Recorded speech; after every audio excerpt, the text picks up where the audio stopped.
Hey guys, what's up? It's your boy Hillman here. Welcome back to my channel. For those of you who are new to the channel, I'm Hillman. I'm a medical doctor in the Netherlands, originally from Cameroon. I did my medical studies here. In this video, this is part of a series of videos wherein I share my journey to becoming a medical doctor in the Netherlands. Hopefully that gives others perspective as well on what they could expect potentially from studying medicine in the Netherlands as an immigrant. So this is the second part of the series. In the first part, I talked about the journey to getting the Dutch government to recognize that my diploma is equivalent to the Dutch high school diplomas, the struggles to apply and all the documentation that I needed to show for that as well. So if you're definitely curious about how the process of applying and before studying medicine was, definitely click on that video. I'll attach the link somewhere here. But in this video, we're going to be talking about the start of studying medicine. So we're going to be talking about year one and how year one more or less was my worst year in med school. To start off, year one started off with a lot of expectations. I grew up in Cameroon watching a lot of movies about, college in America and Europe, and I had a lot of expectations about what college was going to be like for me.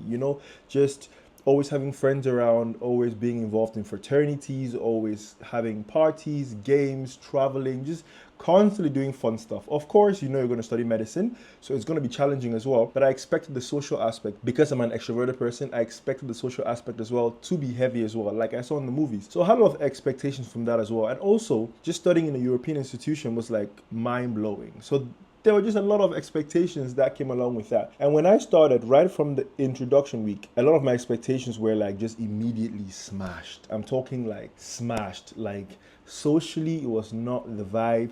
Okay, infrastructure was what I expected. The lecture halls and the university buildings, those were all top notch. But socially, which is a big thing for me, I was just constantly disappointed by the fact that I tried to get into circles, I would try to be included in things, but it just wasn't working out. It always seemed like a lot of people already had their friends as well. A lot of Dutch students already had their friends and they just stuck to themselves. But I was hoping, along the way during the year, it was going to get better. It's also worth mentioning that when I started medicine, because I was struggling so much, I was trying so hard to fully integrate myself. I was studying in Dutch, studying mostly with predominantly Dutch classmates. I really did my best to fully immerse myself into the Dutch culture and society. So I intentionally cut off contact with internationals. Not like cut off contact, I still played basketball internationals, but in terms of hanging out and trying to make friends outside of the classroom and outside of the things that were required of me, I try to keep that as much to Dutch students. So I would always try to hang out with Dutch people and all that. Heavily backfired retrospectively looking at it. I would not recommend that for anybody. But for me, that was something which I tried to do, just to learn the language more efficiently, to learn Dutch efficiency more efficiently. My classmates were mostly Dutch. It just made sense that I fully immersed myself into that. And that's something which I did as well, which did not necessarily work in my favor. On top of that, I also, next to studying Dutch, I also lived outside of the city. So I lived in a small village outside of Maastricht because it was just so difficult finding accommodation in the city of Maastricht. So I had to live outside of the city. And it's a long bike ride home and there's no street lights on the way to that village. So it's like going out at night was not necessarily something I could do because how would I get back at night? I'm alone biking all that way. It's not like I'm afraid, but it's just, it could potentially be dangerous. So that of course affected my social life as well and the ability I had to just go for parties and go hang out with friends till late. All those things really contributed to just making the start for me very rocky. On the academic end though, it was like the goal from the beginning, because I've always loved the brain, I've always been fascinated by the brain. Even though I want to study AI, the brain has always been the option, right? Because the whole idea was AI takes the brain functionality and puts it in something artificial. So the brain has always been fascinating to me. And I love anatomy. Right from the beginning, med school, there's one thread you see is anatomy. Anatomy is me, I am anatomy. So I wanted to be a neurosurgeon. In the beginning, I was one of the few people I can remember in my tutorial groups who was so clear about what they wanted to do. Every time when they ask, do you guys know what you want to do? A lot of my classmates would be like, yeah, we don't know, we're still trying to figure it out. Along the way with rotations, we'll get a better idea and have it clearer. But for me, it was always neurosurgery. Neurosurgery was crystal clear. That was the goal. Retrospectively thinking about it, it was just the hardest thing you could do in medicine. That was why I did it, right? I love the brain, but I could do neurology or something else with the brain. I could do some interconnected thing with tech and brain interfaces and stuff like that. But I didn't do that. I went for neurosurgery because that's just the most difficult thing you can do.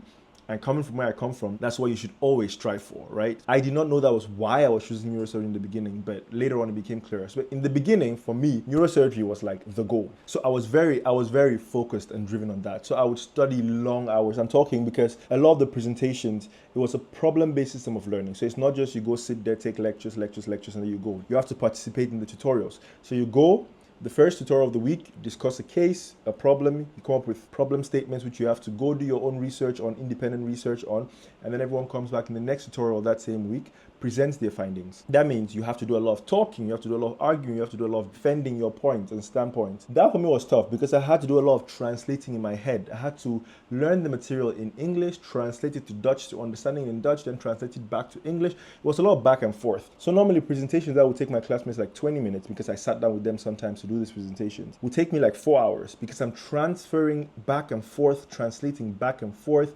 reading Dutch books and reading English books to just try to make sure that I have both vocabulary in my arsenal. It was a lot. It was just really a lot. And I, on top of that, was putting the expectation on myself to perform the same way I did in Cameroon. Academically, socially, linguistically, all of that, I was just putting on myself, I need to be at the same level. I need to be on top of things the way I was in Cameroon. And that was just a very compromising mind space to be in, because it just wasn't possible. You cannot expect that from yourself. You cannot expect that with all the things that are changing, with the culture, with the language, with the environment, not having your support system around you, because I moved away from family. You cannot expect to function the same way as you did in your previous home country. And I feel like a lot of us have these expectations, which really puts us in compromising spots where we finally end up in a burnout or depression, because it's just not sustainable. In my case, I got depressed. I did not want to go to school.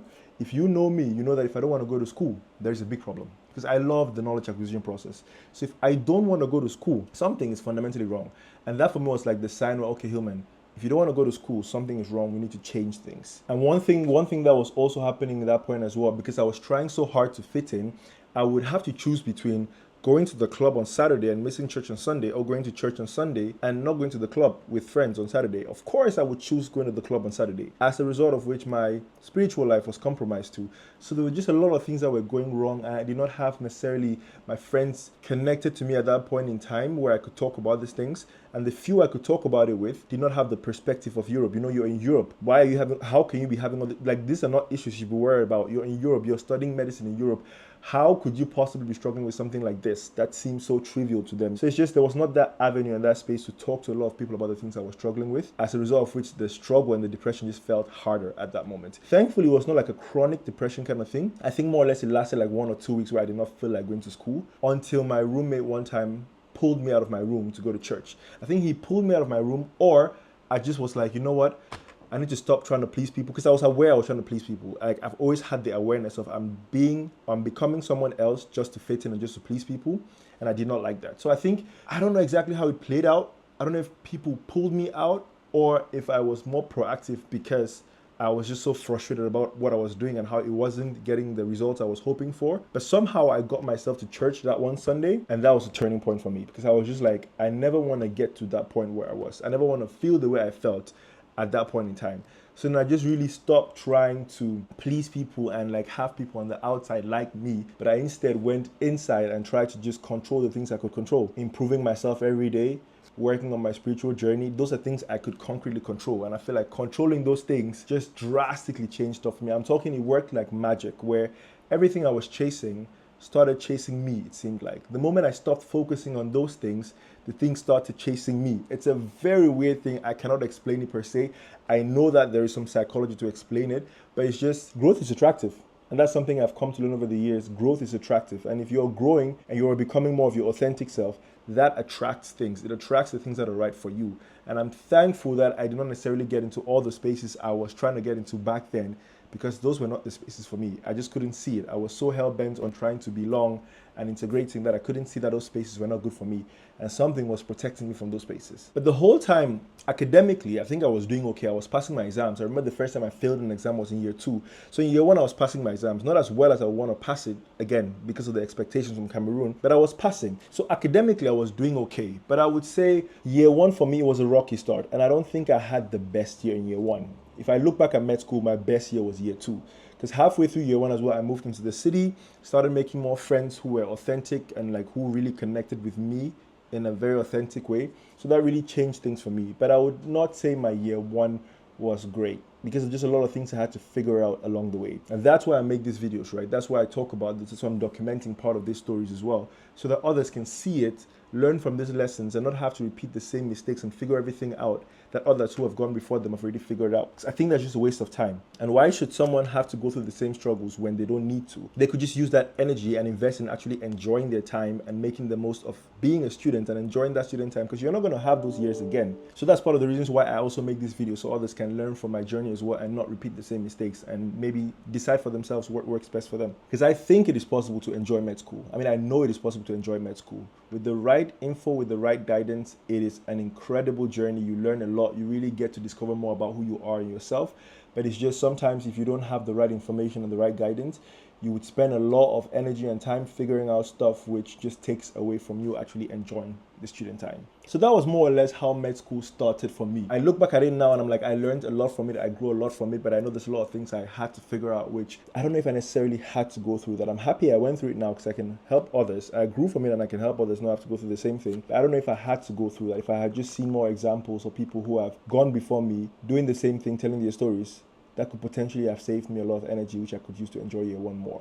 But regardless of that, I enjoyed it. So in the next video, I'm going to be talking about, year 2, year 3, year 4, highlighting some things that stuck out in those years. So definitely let me know in the comment section if there's anything particular you want me to talk about, if there's anything you're particularly interested about, and I'll be sure to talk about that or make a separate video about that.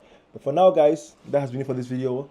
Part of the series documenting and talking about my journey to becoming a medical doctor in the Netherlands as an immigrant. Hope you enjoyed this video. Give it a thumbs up if you did. Subscribe to stay updated with other videos that are coming. And until next time, guys, stay blessed and peace.